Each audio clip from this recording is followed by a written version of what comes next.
नैतिक हैं? इनके पास नैतिकता जिंदा है?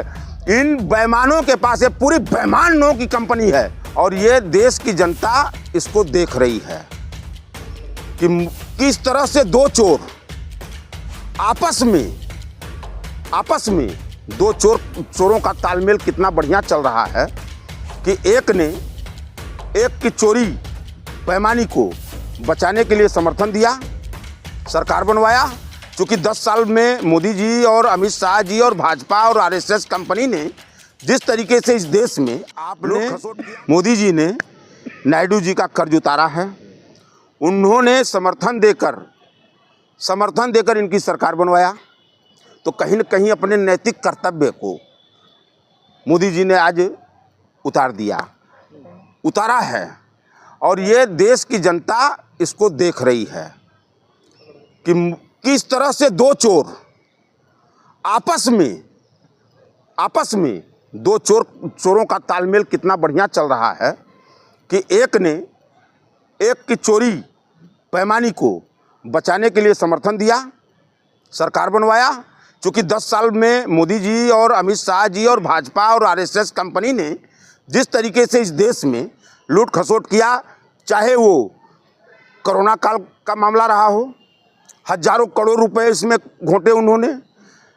इसमें जो वो वहाँ से तोप लाई गई, क्या नाम है, राफेल, हजारों करोड़ के घोटाले उसमें। तो तमाम चीज़ों को जब इस बार लोकसभा चुनाव के परिणाम आए और आमना सामना टक्कर का हुआ है, तो उसमें सबसे अहम भूमिका नायडू ने निभाया था। सर, चंद्रबाबू को कोर्ट से मिला, मोदी जी को क्यों कोर्ट से? अच्छा, एक चीज बताइए, चंद्रबाबू नायडू वही व्यक्ति न है जो जेल गए थे इसी घोटाले में ना? इसी घोटाले में 1-2 रुपए का घोटाला भी नहीं है। जेल तो राहुल गांधी भी गए, सोनिया गांधी जी भी गई। कहाँ जेल गए? जेल नहीं गए, कहाँ पे बाहर है राहुल गांधी। कौन सी? राहुल गांधी। अच्छा, क्या बात कर रहे हो आप? पहले जानकारी रखिए आप जानकारी रखिए। किसी भी मुकदमे को चार्ज होना और मुकदमे में सजा होना, ये दोनों में अंतर है। चूंकि मैं वकील भी हूँ, आप एफआईआर मैं आप पर भी करा सकता हूँ, एक एप्लीकेशन लिखकर आप पर एफआईआर करा दूँ, लेकिन वह सिद्ध होना चाहिए।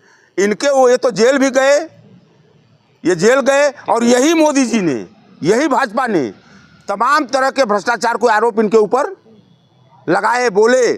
और जब भ्रष्टाचारी इनके समर्थन में आकर जब खड़ा हो जाता है तो वह सदाचारी भाजपा के नज़र में बन जाता है। और आज उसी सदाचारी उस एहसान को उतारकर नायडू को भाजपा सरकार ने सदाचारी बना दिया। देश की जनता को दिखलाया कि ये सदाचारी है। क्या नैतिकता के आधार पर चंद्रबाबू नायडू को मोदी का साथ छोड़ देना चाहिए? क्यों छोड़ देना चाहिए? नहीं, क्यों छोड़ देना चाहिए? देखिए, अगर नैतिकता की बात करेंगे आप, नैतिकता की अगर बात करेंगे तो नैतिकता के आधार पर तो चंद्रबाबू नायडू को समर्थन ही नहीं देना चाहिए था। नैतिकता की अगर बात करेंगे तो यही बिहार के मुख्यमंत्री नीतीश कुमार जी हैं, जिन्होंने कहा था कि मरना कबूल करूंगा लेकिन भाजपा के साथ कभी, बहुत धोखेबाज पार्टी है। किस नैतिकता की आप बात करते हैं? ये सब नैतिक हैं? इनके पास नैतिकता जिंदा है? इन बेईमानों के पास, ये पूरी बेईमानों की कंपनी है। ये पूरे बेईमान, भाजपा के साथ जितने भी लोग जुड़े हुए हैं, सब जितने भ्रष्टाचार। अच्छा, एक चीज बताइए, अजीत पवार बहुत बड़े चोर थे ना? यही भाजपा के लोग तमाम आरोपों से उनको नवाजे कि ये बहुत बड़े चोर हैं, भ्रष्टाचारी हैं। लेकिन अजीत पवार जब उनके साथ खड़े हो गए तो अजीत पवार इस समय मतलब हरिश्चंद्र के सुपुत्र हो गए हैं। तो बीजेपी बेईमान है या एनडीए सरकार बेईमान है या चंद्रबाबू नायडू? अच्छा, ये सब मतलब कि चोरों का एक गिरोह होता है, उसमें एक सरगना होता है, उसके बाद उसके नीचे एक टीम होती है। तो उस टीम में मतलब किसको कहा जाए कि ये कौन है? सब मिल बांट कर खा रहे हैं, सारे लोग मिल बांट कर खा रहे हैं। सरगना बता रहा है, लेकिन जनता बीजेपी को पसंद कर रही है। लेटेस्ट चुनाव हरियाणा का देख लीजिए, जनता कैसे पसंद कर रही है। देखिए, एक चीज बता दे, जनता उसी तरह से पसंद कर रही है। ये भी सवाल, एक प्रश्न चिन्ह लग रहा है कि जिस तरह से चंद्रबाबू नायडू को सत्ता में पावर का दुरुपयोग करके आज क्लीन चिट दी गई है, उसी तरह जितना भी आप देख रहे हैं कि जनता इनको समर्थन दे रही है, उसी पावर का प्रयोग करके जनता के वोटों की बेईमानी और डकैती करके आज सरकार जनता समर्थन नहीं कर रही है। अभी हरियाणा की बात करें आप। अच्छा, एक जवाब दीजिए, हरियाणा में आप करें कि वोटों की डकैती हुई है, कश्मीर में क्या हुआ है? क्या? कश्मीर में तो चुनाव अच्छा, एक चीज हमको बताइए हाँ। कि संविधान की कभी कभी मोदी जी कसम खाते हैं और दिखलाते भी हैं मीडिया के लोग हाँ। कि मोदी जी संविधान को मानते हैं, तो कम से कम दिखाने के लिए कुछ न कुछ तो थोड़ा बहुत उनको ये दिखलाना पड़ेगा, कारण कि हम संविधान के अनुरूप चल, जबकि हकीकत ये है। कौन सा समीकरण बैठा रहे हैं आप कि वहाँ दिखाने के लिए, और तो हरियाणा में क्यों नहीं दिखाना चाहते थे? अच्छा, हरियाणा में देखिए हिंदी पर आप जान लीजिए कि जितने भी उत्तर भारत के हिंदी पट्टी के प्रदेश हैं, ये जादू इनका क्यों नहीं, अगर ये इतने बड़े कलाकार हैं, इतने बड़े वो हैं, चूंकि यह भी चिन्हित किए हुए हैं कि हमारी जो अफीम जो हम बनाते हैं धर्म की, जात की और एक दूसरे से लड़ाने की, वो अफीम किसके ऊपर काम करेगी, किस स्टेट के लोगों पर काम करेगी, उस नशा में कौन बुत हो सकता है, और खास तौर से उस नशा में बुत अगर कोई है तो उत्तर भारत हिंदी पट्टी के लोग हैं। ये ज़्यादा बटे हुए हैं, धर्म में फंसे हुए हैं, जात में फंसे हुए हैं, जात से जात को लड़ाकर बीजेपी राजनीति कर रही है। अभी आपने जैसे भाजपा कह रही विकास की गंगा बह रही है, लगातार अमृतकाल चल रहा है। अच्छा, विकास की गंगा नहीं, आपने अमृतकाल और विकास, अमृतकाल तो इतना बढ़िया है, अमृतकाल जो शब्द है सुनने में अच्छा लगता है, लेकिन जब अमृतकाल पर मनन करता है व्यक्ति तो अमृतकाल है मणिपुर में। सही बात आप कर रहे हैं, ये अमृतकाल मणिपुर में चल रहा है, जहां महिलाओं और बच्चियों को सरेआम रोड पर दौड़ा कर नोच दिया जा रहा है। उत्तर प्रदेश में अमृतकाल चल रहा है, इसलिए कि जय श्री राम बोलकर क्या ये मतलब निस्ताई का कितनी बड़ी पराकाष्ठा को ये लोग लागेंगे कि भगवान का आड़ लेकर बलात्कार कर रहे हैं, भगवान का आड़ लेकर ये लोग जाति और धर्म के नाम पर लड़ाई कर रहे हैं, लड़वा रहे हैं लोगों को, तो यही अमृतकाल है। सर, आपने यूपी के नाम लिया, यूपी में भी 10 सीटों पे उपचुनाव होने वाले हैं, महाराष्ट्र और झारखंड में तो होने वाले हैं, यूपी में भी 10 सीटों पे उपचुनाव होने वाले हैं। भाजपा कह रही है कि इंडिया गठबंधन का सुपड़ा साफ होने वाला है, वहां भी उपचुनाव। देखिए एक चीज बता दें आपसे, यूपी में 10 सीटों पर जो चुनाव होने जा रहे हैं, अभी आपने यूपी में 2024 में ही लोकसभा हुआ है, जनता के मन मिजाज को तो आपने देखा है कि वहां की जनता का मन मिजाज क्या है। लेकिन इन बेईमानों, सही आपका प्रश्न भी सही है, और इस प्रश्न पर विपक्ष को मनन भी करना चाहिए कि अगर भाजपा कह रही है कि 10 की 10 सीटें जीतेंगे, 3 महीने में कौन सा ऐसा आपने उत्तर प्रदेश में भूचाल ला दिया है कि पब्लिक 3 महीने, हाँ भूचाल है, उसी जीतने के लिए, उसी सीट को जीतने के लिए अंतिम हथियार बीजेपी के पास है क्या, हिंदू मुस्लिम, जिसका परिणाम बहराइच है। यही करा सुन विपक्ष की और यूपी की बात कर रहे हैं, बहराइच में इतनी बड़ी घटना हो जाती है, विपक्ष के बड़े नेता राहुल गांधी नहीं पहुंचे। अच्छा, मतलब कि कौन, अभी आपने देखा है प्रदेश अध्यक्ष वहां पहुंचे हुए हैं? राहुल गांधी, अरे सुनिए मेरी बात यार, राहुल गांधी, अरे मेरी बात सुन लीजिए।